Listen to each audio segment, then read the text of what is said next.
เป็นวัดร้างโบราณสืบสาน2524พระมหาราชครูเกษราปัญญาปรมาติกาจารย์จากวัดดับภัยเชียงใหม่สืบสานเวลาผ่าน131 ปีนานไกลวัดพระบาทอุดมรุ่งเรืองงามตาเจ้าน้อยบุญทาวงศาข้าหลวงปวงเชียงใหม่ปกครองหัวเมืองฟ้าทุ่มเทแรงกายแรงใจทุกชาติพันธุ์รวมใจรักษามัคคี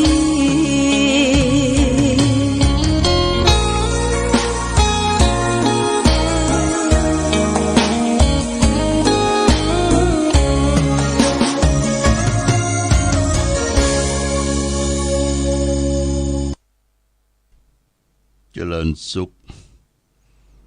ศรัทธาสาธุชนญาติโยมท่านพุทธบริษัททั้งหลายวันนี้รายการธรรมประทีปส่องต่างก็ได้มาพบปะกับพ่อแม่พี่น้องศรัทธาสาธุชนญาติโยมแห่งครั้งหนึ่ง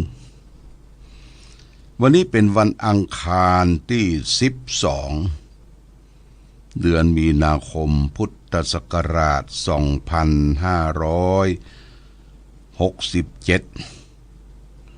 ซึ่งตรงกับเดือน4ใต้เดือน6เดือขึ้น3ค่ำญาติโยมวันนี้เป็นวันเสียประจำเดือนนะเป็นวันเสียประจำเดือน6เสียวังอันการวันเดียวก็พึงงดเว้นจากการทำบุญที่เป็นมังคละมงคลส่วนการเสียศพเสียซากส่งสักการตานคาบตานทำบุญอุทิศนั่นก็เปิ้นบ่นับกันเพราะวันเสียไปแล้วสิ้นไปแล้วนี่ก็แจ้งญาติโยมท่านสาธุชนทั้งหลายวันนี้เป็นวันที่12ละนับถอยหลังแฮมบกี่วันก็จะถึงงานอันเป็นมังคละเป็นมงคลที่เราจะร่วมบุญร่วมกุศลทำบุญอุทิศถวายทานให้แก่บรรพชนตลอดถึงเฉลิมฉลองในการที่จะทำบุญปอยหลวงของวัดพระพุทธบาทอุดมวันพรุ่งนี้วันที่13ซึ่งเป็นวันดีเป็นวันที่วัดศรีดอนใจสลีดอนใจจะเปิดงานปอยหลวงวันที่13 14 15 3 วัน3 คืนนะที่วัดศรีดอนใจใกล้ๆกันเนี่ยตำบลเดียวกันมันจะมีการทำบุญเฉลิมฉลองถวายปิ่งปลูกสร้างเป็นรั้วเป็นฮาวเป็นกำแพงต่างๆนี่ก็แจ้งญาติโยมท่านสาธุชนทั้งหลายรับทราบก็ร่วมทำบุญทำกุศลด้วยการหลิ่งลู่ไปมาหาสู่กันงานปอยหลวงนี่ก็เป็นงานใหญ่ญาติโยมนะงานใหญ่ไม่ใช่การปอยหลวงอย่างเดียวคือวันที่21นี่เราทำบุญฉลองวันที่เปิดงานถวายสิ่งปลูกสร้างวันที่20วันที่21นี่ก็ถวายทักษิณานุประทานทำบุญอุทิศส่งกุศลให้แก่ผู้ที่วายชนเป็นครูบาอาจารย์พ่อแม่ญาติโหโยติกาเขาจะเอารูปของเปิ้นมาบังสกุลก่อนเพื่อเป็นการสืบสารไปถึงพ่อถึงแม่ที่เคยสร้างวัดวาอารามตลอดถึงครูบาอาจารย์ด้วยวันที่21ญาติโยมนะวันที่21นี้ทางชมรมผู้ปฏิบัติธรรมประจำวันเสาร์และก็เครือข่ายขึ้นสีขาวเพิ่งก็จะมาทำบุญถวายแต้นธรรมาสแต้นนั่งเทศแต้นธรรมาสเนี่ยก็ราคาหลายหมื่นบาทเนาะแล้วก็ทางคณะศิษยานุศิษย์อันมี ท่านพระอธิการสิทธานวัดชัยมงคลก็จะได้รวบรวมถวายสัตบันที่จุดเตียน7 จันทร์ไว้ที่วัดพระพุทธบาทอุดมที่บนสำนักวิปัสสนาน้ำบ่อสวาองค์พาลาพระเจ้าละแข่งสำหรับองค์พาลาพระเจ้าละแข่งวันนี้ช่างก็บอกว่าจะมาติดกระโจมหัวละนะจะมาติดกระโจมหัววันนั้นเอามาลองพอมันใหญ่ไปหน่อยเพื่อจะได้ฮัดเข้าแหมหน่อยสำหรับเครื่องทรงทั้งหมดนั่นติดเรียบร้อยแล้วนะอันนี้ช่างก็บอกตะว่าวันนี้จะมาติดกระโจมหัวต่อคือมันสำเร็จเสร็จสิ้นไปแล้วก็ตะวานี้ที่บริเวณที่ตั้งคุ้มหรือพับพาของเจ้าน้อยมหาวงศ์พระมหาสิทธิวงศาเจ้าน้อยมหาวงศ์นี่ได้ติดกระจกเรียบร้อยแล้วเนอะญาติโยมติดกระจกติดห้องกระจกเรียบร้อยสวยจดงดงามมีกุญแจปิดเปิดเวลาเอามาไหว้มาสาอันนี้ก็ได้รับเมตตาจากญาติโยมท่านสาธุชนได้ช่วยกันให้กันหอมหลวงพ่อก็เป็นเก้าเป็นกันกึดสร้างลูกหลานพี่น้องบุญทาวงศาพี่น้องตระกูลณเจียงใหม่เพื่อจะได้สืบสานรู้จักประวัติศาสตร์ของอำเภอฝางของเฮานี่ก็แจ้งญาติโยมท่านสาธุชนแต่ว่าก็เอาพระพุทธรูปไปตั้งไว้แล้วเอาพระแก้วขึ้นมาใต้ตั้งเวียนผลจับพอดีญาติโยมจับพอดีที่ตั้งวัดตั้งวาก็บัดนี้ได้ปักตุงใจเรียบร้อยแล้วเด้อปักตุงใจเป็นที่เรียบร้อยทุกคนทุกแห่งเอามาวัดพระพุทธบาทอุดมก็จะเห็นจ่อตุงใจและสำหรับการต่อเติมที่ทำสำหรับกับเข้าทางทิศใต้ของหอฉันก็วันนี้เปิ้นจะมุงวันเนี่ยเปิ้นจะมุงวันนี้ละก็คงจะสำเร็จเรียบร้อยดีงามทุกอย่างทุกประการอันนี้ก็แจ้งข่าวบุญข่าวกุศลแก่ศรัทธาญาติโยมท่านสาธุชนทั้งหลายงานทำบุญสุนทานตลอดถึงงานถวายสิ่งปลูกสร้างและทำบุญอายุวัฒนมงคลนี่ก็ได้รับความเมตตาจากคณะสงฆ์โดยคณะสงฆ์ทุกตำบลนะได้บริจาคให้หอมเป็นกองทุนมีคณะสงฆ์ตำบลเวียงเขต1เจ้าคณะตำบลก็คือพระครูขันติสราภิลักษ์วัดสระนิคมหนองตุ้ม 10,000 บาทคณะสงฆ์ตำบลเวียงเขต2โดยการนำของหลวงพ่อท่านพระครูวิสุทธิธรรมรักษ์วัดต้นหนุน 10,000 บาทและคณะสงฆ์ตำบลม่อนปินโดยการนำของท่านพระครูสุภโชคโพธิสาโร 10,000 บาทคณะสงฆ์ตำบลแม่ศูนย์10,000 บาทโดยพระครูสังวรธรรมนันท์เจ้าคณะตำบลคณะสงฆ์ตำบลแม่คาโดยการนำของท่านพระครูอุปถัมภ์ปทุมรัตน์ 10,000 บาทคณะสงฆ์ตำบลแม่งอนโดยการนำของพระครูวัดแม่งอนกลางเจ้าคณะตำบล 10,000 บาทหลวงพ่อพระราชกิติสุนทรที่ปรึกษาเจ้าคณะภาค7 5,000 บาทหลวงพ่อพระครูดุลธรรมโสภิตรองเจ้าคณะอำเภอฝางที่ปรึกษา 3,000 บาทพระครูศรีสิทธิพิมลเจ้าวาดวัดศรีบุญเรืองสองแคว 3,000 บาทโมทนาสาธุเนอะนี่เป็นรายชื่อรายนามของคณะสงฆ์ที่รวมกันเป็นกลุ่มเป็นก้อนมาช่วยกัดจัดการจัดงานนอกจากนั้นก็มีญาติโยมรับเป็นเจ้าภาพสังฆทานแล้วก็ทำบุญสุนทานเป็นยอดปัจจัยค่าจริบตังกินค่าอาหารคุณโยมวินาปรงอมลพรมหอจกโชคยิ่งเจริญสั่งใหญ่1 ชุด 3,000 บาทโต๊ะจีน2 โต๊ะ 2,400 บาทโต๊ะละ 1,200 บาทแม่แก้วรูนไซตระกูลบ้านหมู่16หนองยาวใต้สังทายทานชุดกลาง 2,000 บาทโต๊ะจีน1 โต๊ะ 1,200 บาท แม่สมควรดงดำบ้านสวนดอกอันนี้ค่าจริบตังกิน3 วันวันละ 1,000 บาทเป็น 3,000 บาทป่อสีนวลแม่สมศรีปันเฝ้าหนองเอิงใต้ค่าอาหารค่าจริบตังกิน 1,000 บาทนายหวนสุทธเสนาบ้านเตาดินสังใหญ่1 ชุด 3,000 บาทและก็โต๊ะจีน1 โต๊ะ 1,200 บาทแม่อำพันธ์กองบุญแม่ใจบ่อหินสังเล็ก1 สัง 1,000 บาทนายบุญศรีนางทุสัชนีนางสาวนิชาวีนางสาววรวรรณจักแก้วสังเล็ก1 สัง 1,000 บาทยอดตาลตุงวันที่9นี่ได้ 3,400 บาทแล้วก็คณะหัวหมวดจากสวนดอกใต้โดยการนำของแม่สมควรดงดังเก็บมามอบแล้วได้ 16,500 บาทคณะลูกหลานตระกูลบุญทาวงศาแล้วก็หน้าเชียงใหม่ได้บริจาคให้หอมสร้างพับพาที่ประทับของเจ้าน้อยบุญทาวงศา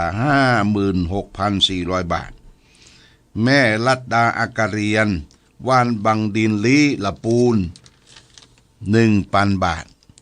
แล้วก็นางประนมจันน้อยบ้านห้วยซักอำเภอเมืองเชียงราย100 บาทนายสุภกิจนางธนพรดวงสิงห์คำอำเภอเวียงคำเชียงราย500 บาทป้อนนานประพันธ์ดวงสิงห์คำสันตุนมือ100 บาทอันนี้เป็นรายชื่อรายนามที่ญาติโยมได้ให้ได้หอมแล้วก็มีแม่หลวงสุธรรมสุวรรณแม่ลีม450 บาทแม่แก้วรูนไตตระกูล16หนองยะใต้อันนี้สั่ง1 ชุดสังกลาง 2,000 บาทโต๊ะจีน1 โต๊ะ 1,200 บาทแม่เนนน้อยสุวรรณเมฆนายอดิศักดิ์นางผานิชวานิชยันนนท์อาจารย์ทองเสริญอาจารย์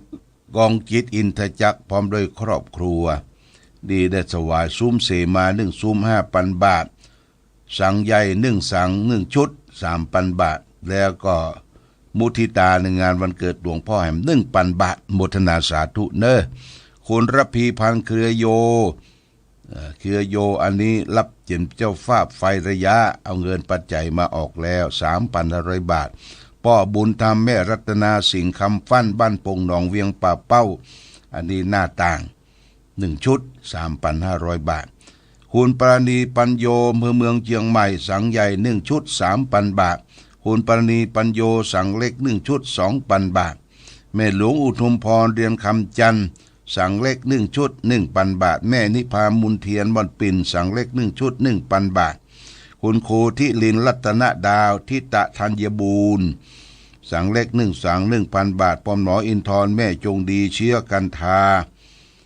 สังเล็ก1 ชุด 1,000 บาทแม่สุนีอุ่นแสน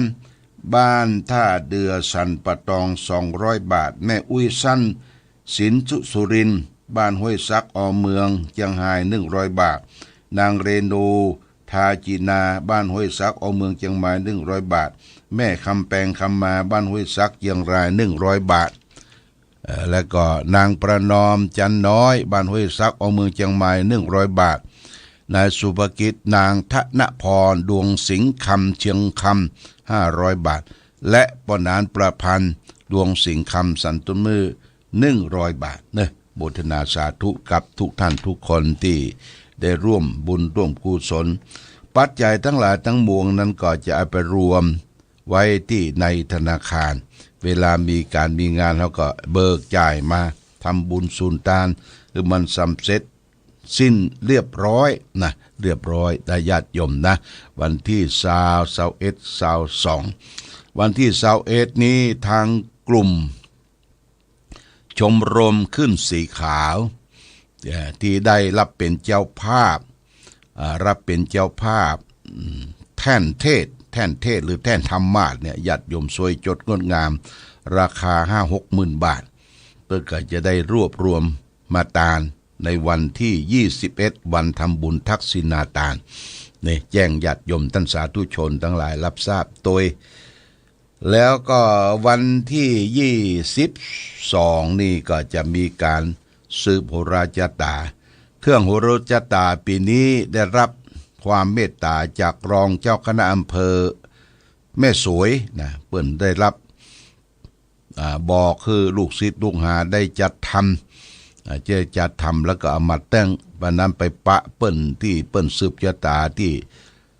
เจ้ารองเจ้าคณะอำเภอแม่สวยที่วัดแม่สวยหลวงว่าสวยจดงดงามบ่เคยหันเปิ้นทำก็เอาที่ปุ้นมาเนาะเอาที่ปุ้นมาเป็นตัวอย่างให้แก่หมู่เฮาและท่านทั้งหลายวันสุดท้ายเนี่ยวันที่22จะมีการสืบชะตาโหราชะตาชะตาหลวงพ่อชะตาหลวงศรัทธาญาติโยมวันนั้นก็มีคุณพิชัยเลิศคุณพิชัยนายกองค์การบริหารส่วนจังหวัดเชียงใหม่เพิ่นจะมาเป็นประธานนะญาติโยมแล้วก็ได้เชิญพ่อหลวงบ้านในเขตตำบลเวียงเนี่ยทุกหมู่บ้าน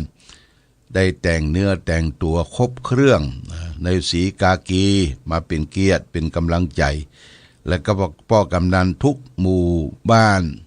ทุกตำบลจะได้มาร่วมกันและนอกจากนั้นก็มีนายกองค์การบริหารส่วนตำบลนายกองค์การเทศบาลทุกอำเภอทุกหมู่บ้าน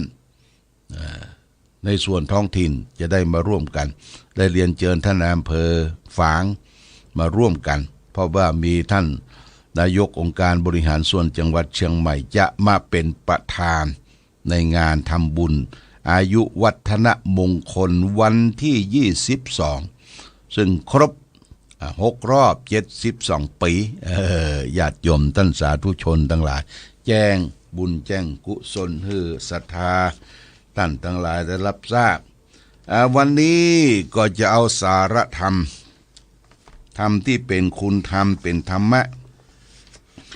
มาฝากคือแก่ญาติโยมท่านสาธุชนทั้งหลายว่าวันนี้จะเอาเรื่องจตุปุกะคถาว่าด้วยบุคคล4 ประเภท ว่าโดยบุคคล4 ประเภทพระพุทธเจ้าตัดไว้ในพระไตรปิฎกเพื่อจะได้นำมาสาธยายคือท่านทั้งหลายได้รับทราบรับฟังเป็นข้อคิดสะกิดเตือนใจเนาะบ่ได้มาสอนนะมาบอกมาตีมาเตือนให้กันฟังเต่าอันเด้อพระพุทธเจ้าตรัสว่าสาธุธรรมรูจิราชาถาธุปัญญานวามะโรสาธุมิตานมัตตทุโพปาปัสสะสาอาการนังสุขังแปลว่าพระราชาชอบพระไทยธรรมะจึงจะดีนรชนผู้มีปัญญารอบรู้จึงจะดีมิตรไม่ประทุษร้ายมิตรจึงจะดีการไม่ทำความชั่วนำสุขมาให้นี่ญาติโยมท่านสาธุชนข้อที่1ว่าสาธุธรรมรุจิราชาแปลว่าพระราชาชอบพระไทยธรรมะจึงจะดีพระราชาผู้ตั้งอยู่ในทศพิราชธรรมนะญาติโยมนะทศพิราชธรรมเป็นธรรม10 ข้อของพระราชาทุกยุคทุกสมัยพระราชาเข้าถึงธรรมะปฏิบัติธรรมะอย่างพระราชาหรือพระบาทสมเด็จพระเจ้าอยู่หัวในประเทศไทยเนี่ยตามกฎมนเทียนบานจะต้องมาบวชจะต้องแสดงตนเป็นพุทธมามกะพุทธมามกะอย่างพระบาทสมเด็จพระเจ้าอยู่หัวรัชกาลที่9นี่เพิ่งก็บวชนะรัชกาลที่10ก็บวชนะก็แสดงตนเป็นพุทธมามกะบวชไม่ใช่บวชได้ต้องศึกษาธรรมะปฏิบัติธรรมะตั้งอยู่ในทศพิราชธรรมคือมีการการให้การบริจาคมีการเอื้อเฟื้อเผื่อแผ่แก่พระสงฆ์นิกรปวงชนทั่วไป